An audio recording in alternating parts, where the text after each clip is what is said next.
Remember that present I told you to remember? The one that Heejin had? Well, here it is, atop Heejin's bed. Because Heejin was the one holding it, I believe that it was an invitation into the Looniverse, like something to awaken her here after she had Kim Lip and Yeonjin create her orange. She also has the shoes that all of the other girls wear laying atop the bed. Of course, you shouldn't wear shoes in bed. But I believe this means that Yeonjin doesn't want to follow in the footsteps of the other girls. As we know, BBC officially said that Yeonjin got lost in the forest. She's the kind of girl to go do her own thing.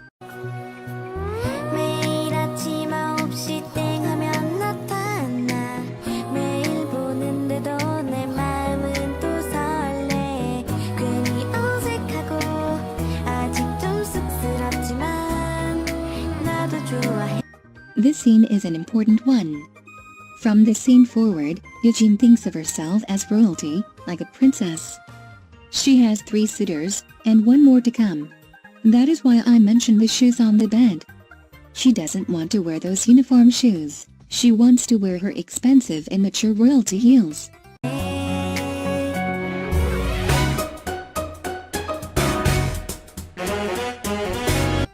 Okay, at this point you know that I love to talk about the colors and aspects of their dress. But this dress that Yeonjin wears right here? It is a special kind of mind-blowing. I literally got so excited when I learned what I'm about to share. First, let's talk about color. The colors of the dress are red and blue. And what color do we get when we mix those? That's right, we get purple. We're about to meet a prince as well, one donning purple. But which girl is associated with purple? And why would this girl be trying to get to Yeonjin? Next, let's talk about the actual style of the dress. It fits right into the regal theme of Kiss Later. It looks like the gown of a young princess. Its main focus is to play up the youthful and naive nature of Yeonjin, conveying her immaturity in regards to running from the prince.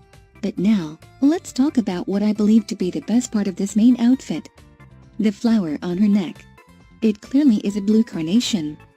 Carnations have so many meanings in the context of Yeonjin's lore, it's literally crazy. First and foremost, carnations represent love and affection. They are most often given to lovers or loved ones. The scientific name is dianthus, which comes from the Latin word dios, meaning God, and the Latin word anthos, meaning flower. Thus, carnations are referred to as the flowers of the gods. Along the biblical meanings, the Roman word for flower is koron, which reflects an alternate pronunciation for the word coronation. Coronations are special events that crowns monarchs, most notably princes to kings, and princesses to queens. In some ancient cultures, monarchs were considered to be divine and were worshipped as gods. Even God is considered king of all, ruling from Most High. Keep this in mind as we explore the regal imagery perpetuated in Kiss Later. The Latin word caro, meaning flesh, is derived from the word reincarnation, which reflects the reincarnation of God in the flesh. Is BBC trying to convey that Yeonjin may actually have divine powers? That Yeonjin may actually be God in the Looniverse? Hold on just a second, we haven't even finished discussing the symbolism of the carnation. Aside from the divine and regal connotations, there are some cultural ones. In Victorian times, carnations were sent between lovers as secret messages to suitors or secret admirers. I think the most notable cultural connotation of the carnation is this one. In Korean culture, the carnation is used to foretell the fortune of a young girl. Yeonjin is a young girl, choosing between suitors, and is yet to even know of her fate in the Looniverse. Perhaps alongside this meaning, maybe Yeonjin is unaware of her fate as god of the Looniverse, or what her possible divine powers are capable of. But why the color blue? Well, blue is a color most associated with truth, spirituality, and the wisdom of God. Blue also represents intellect and faith, all traits linked to God. On the other hand, blue carnations are used at weddings to remind us of the devotion and true love that the bride and groom have. Perhaps this is why Yeonjin dons a blue one, and not just any other color. Perhaps she, like the Eden girls, will grow only to look at herself with love and admiration.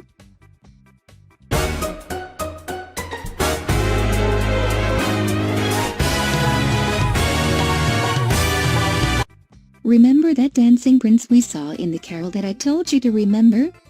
Well, here he is. This time, though, he wears a purple suit. He also has gold and silver dollar signs on his collar.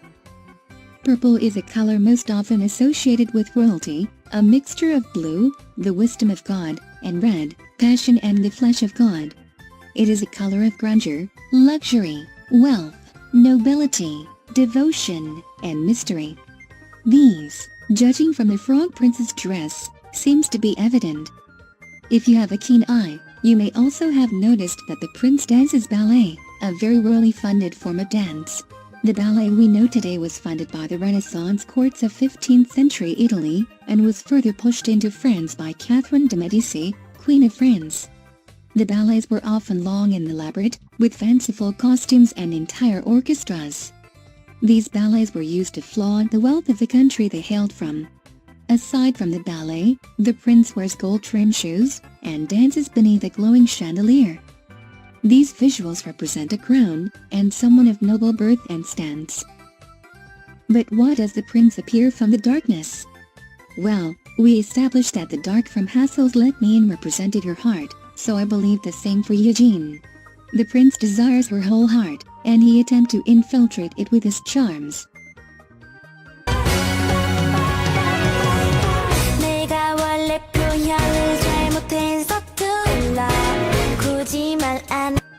For all of you weeps who know who this is, shoot out to you. But for those of you who don't, this is Takumi Asui, one of the main characters of Maid-sama. The only reason I point this out is the character behind Asui. In the manga, Asui is technically noble because he is the illegitimate child of a wealthy English noble family. So he technically can't date anyone outside of his social standing, meaning he couldn't date Misaki, the heroine of Maid-sama. To relate this to Eugene, all of her suitors are wealthy and of noble standing, meaning that she must be the same. As we know, the properties of the Loonaverse are almost identical to ours, meaning that the class systems in place on Earth must be the same for the Loonaverse. So, I believe this just reiterates that Eugene may have a divine standing or powers, but we just don't know about them yet.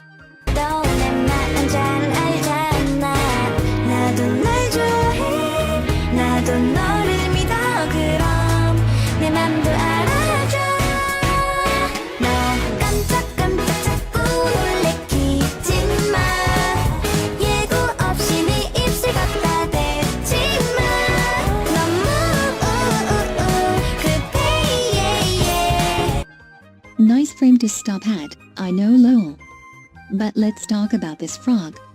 Why would it be hanging upside down? Well, bats like to hang upside down. And the frog is wearing purple. Who could they be alluding to?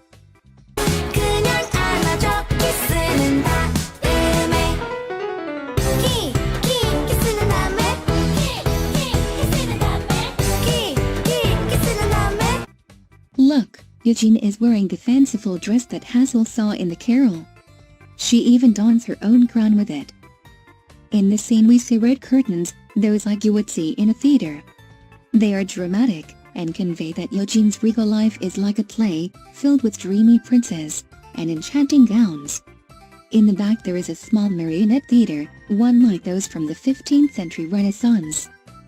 Puppet plays were enjoyed by many aristocrats, as were plays. This scene further conveys Eugene's lavish and regal life in the Loonaverse.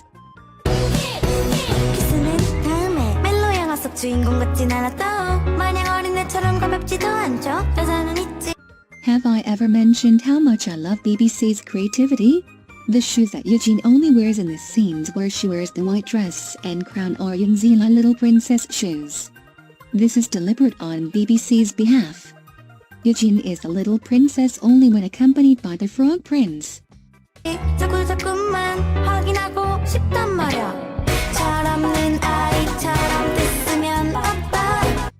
Okay, now we see Eugene being chased by the prince, whom we've established as Cherry.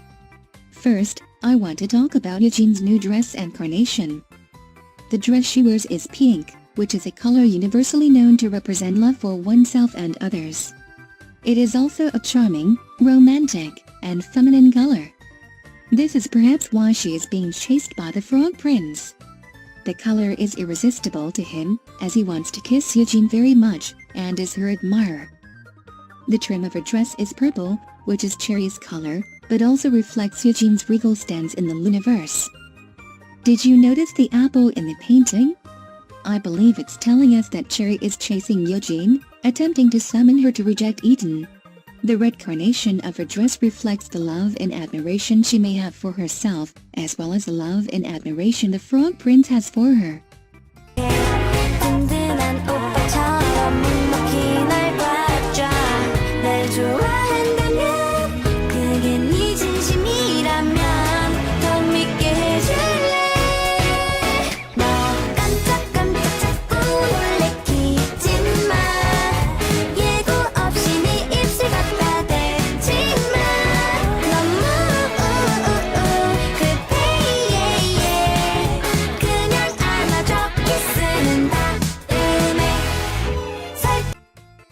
This is also a very telling scene from BBC. We already established that the lit chandelier represents a crown, and the light is enlightenment. This shows that Eugene now understands her capabilities and regards herself up to the standard she can fulfill. Cherry is still trying to get her to commit sin, and to bite the forbidden fruit which will allow her to reject Eden. All the Frog Prince has to do is kiss Eugene, and she will have rejected Eden. But will Eugene actually do that?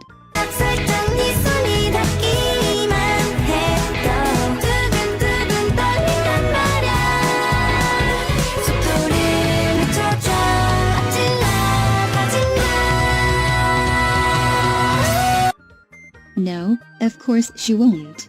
The light that shines above her head the last minute indicates that she has suddenly realized something, or gained insight and enlightenment about the situation. The crown was above the prince and Cherry, meaning that they could offer that nobility that Eugene so desperately pursued. But when we look at Eugene, she simply has a light, no crown. She thought for herself and realized that she did not want to sin. She wanted to stay in Eden and keep her supposed divine powers.